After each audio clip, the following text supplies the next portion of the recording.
Division सिखाने से पहले ये एक बहुत इंपॉर्टेंट आइडिया आपने सीखना है। ये 4 टर्म्स बहुत ज्यादा इस्तेमाल होती हैं और डिवीजन में कंफ्यूजन क्रिएट करती हैं।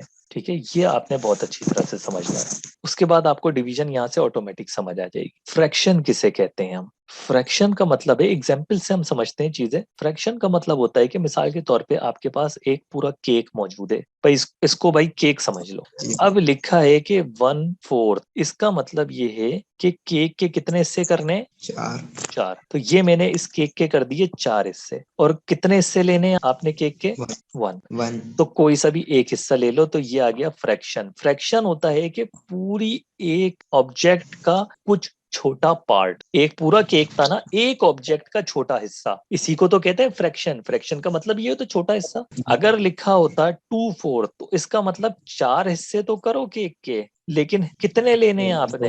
2 हिस्से लेने। 3/4 लिखा होता तो 3 हिस्से लेने पड़ते आपको। तो इसका मतलब एक ऑब्जेक्ट है, उसका कोई फ्रैक्शनल पार्ट है, उसका छोटा हिस्सा है। ठीक है, यहां तक बात समझ आती है? It is fraction. हालांकि देखें, लिखा हुआ किस ऑपरेशन के साथ है? डिवीजन के साथ, लेकिन आइडिया मुख्तलिफ है फ्रैक्शन का। अच्छा, अब फ्रैक्शन में ना 2 तरह के फ्लेवर आते हैं। एक होता है प्रॉपर फ्रैक्शन और एक होता है improper fraction. Proper improper fraction से क्या मतलब है कि नीचे वाला नंबर बड़ा होगा और ऊपर वाला नंबर अगर छोटा होगा, तो आंसर हमेशा पॉइंट में आता है, डेसिमल में।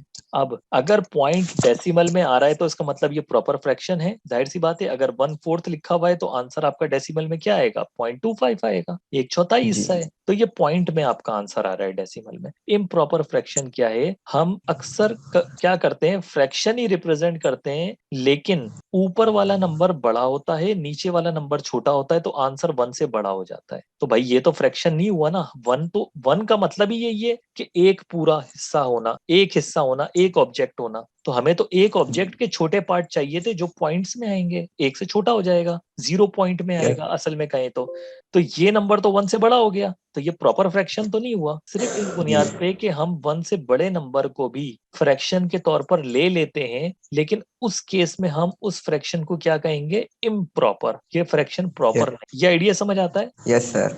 अगर 1 से बड़ा हो जाएगा भाई, फ्रैक्शन का मतलब ये है कि एक का छोटा हिस्सा होना, तो एक का छोटा हिस्सा तो पॉइंट में आएगा ना, 1 से छोटा होगा। अगर 1 से बड़ा होता है तो फिर तो प्रॉपर फ्रैक्शन नहीं हुआ, लेकिन हम उसको ले लेते हैं, इसलिए हम उसको इम्प्रॉपर फ्रैक्शन कहते हैं। फ्रैक्शन का आइडिया क्लियर है?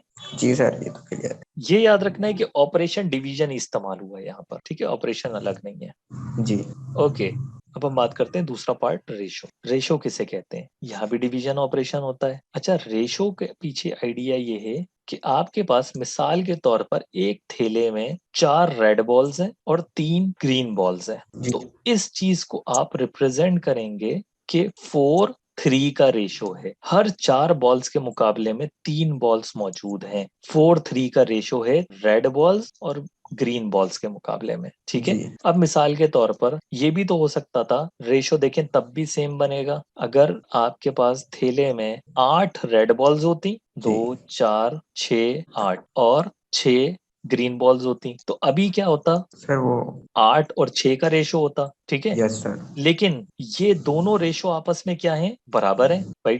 जी 2 4 8, 2 3 6 बन जाएगा ना। ये दोनों रेशोज क्या है आपस में? बराबर है सर। बराबर है। अगर हम रेशोज के साथ इक्वालिटी लिख देते हैं, बराबर होना लिख देते हैं, तो ये भी चीज साथ साथ समझाते जाऊं, ये प्रोपोर्शन कहलाता है। जी अगर सर। बीच में हम इक्वालिटी रिप्रेजेंट कर देते हैं दो मुख्तलिफ रेशोज के दरमियान, कि ये दो मुख्तलिफ रेशोज इक्वल हैं, बराबर हैं। रेशो के लिए आमतौर पर हम सिंबल ये कॉलन इस्तेमाल करते हैं, 4:3, और इक्वल के लिए यहाँ पे हम आमतौर पर इस्तेमाल करते हैं रेशो में ये 2 कॉलन, 8:6। Yes sir. तो ये दोनों रेशोज क्या हैं? आपस में बराबर हैं। रेशो का आइडिया समझ आ गया? Yes sir. प्रोपोर्शन भी समझ आ गया, क्योंकि रेशो का ही ताल्लुक प्रोपोर्शन से है। Yes sir. सिर्फ और सिर्फ प्रोपोर्शन में हम क्या करते हैं? इक्वालिटी रिप्रेजेंट कर देते हैं दो या दो से ज्यादा रेशोज के बारे में। अच्छा, अब जी सर। रेशो में एक बात और समझते जाएं आप, कि रेशो जरूरी नहीं है कि दो ही चीजों के दरमियान लेते हैं आप। 2 से ज्यादा चीजों के दरमियान भी रेशो आप ले सकते हैं। मिसाल के तौर पर अगर मैं कहता हूं कि आपने आटा गूंदना है रोटी पकाने के लिए, आप मुझसे पूछेंगे किस हिसाब से लेना है ना। आटे में क्या क्या चीजें चाहिए होती हैं आटा बनाने के, गूंदने के लिए? सबसे पहले गंदुम, जी उसके बाद आप मुझसे पूछेंगे उसमें नमक कितना डालना है, उसके बाद तीसरा जी इंग्रेडिएंट भी उसमें शामिल है, वो है पानी, वाटर। तो मैं आपको जवाब दूंगा कि आप आटा लो 4 हिस्से, नमक उसमें थोड़ा डालना 1 हिस्सा, और पानी उसमें ज्यादा डालना 7 हिस्से। तो देखें 3 ऑब्जेक्ट्स का रेशो आ गया। अब आप क्या करोगे, आपको पता है कि एक हिस्सा कितना लेना है आपने, एक हिस्सा कितना होता है पहले ये मैं आपको बता दूंगा, 1 मुट्ठी 1 हिस्सा है। अब आप 4 मुट्ठी जी लोगे गंदम की और 7 हिस्सा आप पानी का लोगे। तो ये एग्जाम्पल है 2 से ज्यादा चीजों की रेशो को डिफाइन करने का। जरूरी नहीं है कि 2 चीजों के दरमियानी रेशो होती है। होप रेशो आपको क्लियर होगा। Yes sir. जबकि आप देख सकते हैं कि ऑपरेशन हमने डिवीजन ही लगाया हुआ है, ठीक है।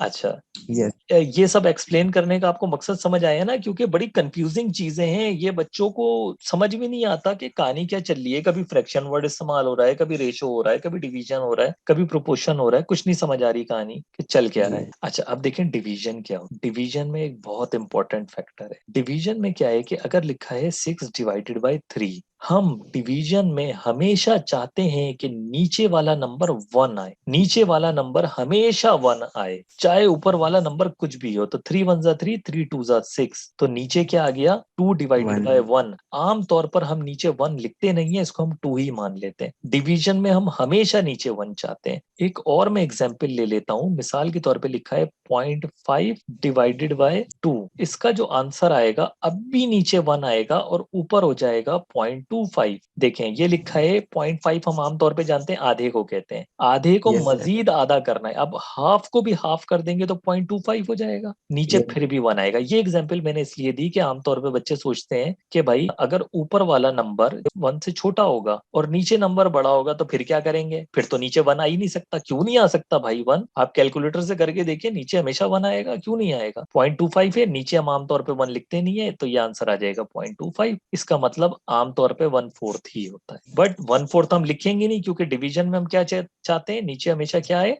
1। 1। डिवीजन हमारे बहुत काम की है यहाँ पर, क्योंकि हर जगह हम डिवीजन का इस्तेमाल करेंगे, क्योंकि नीचे मैं चाहता हूं कि आंसर 1 आए। जैसे आपकी स्पीड की एग्जांपल है, distance divided by time physics की, ऊपर डिस्टेंस है नीचे टाइम है। अगर 6 मीटर फासला 3 सेकंड में कवर हो रहा है, तो मैं हमेशा चाहता हूं कि नीचे वाला आंसर 1 में आए, यानी 2 मीटर फासला तय होता है 1 सेकंड में। तो यहाँ डिवीजन का पर्पस क्या है कि मैं चाहता हूँ नीचे वाला पैरामीटर 1 आए। अगर आपको भी ये बात समझ नहीं आती तो कोई मसला नहीं है, बस ये एक एग्जाम्पल है कि हम यहाँ पर डिवीजन लेते हैं। जब फिजिक्स पे आएंगे तब प्रॉपर आपको समझाऊंगा। होप कि ये चारों एस्पेक्ट आपको क्लियर होंगे, हो गए होंगे बहुत अच्छी तरह से। Yes sir. ठीक है।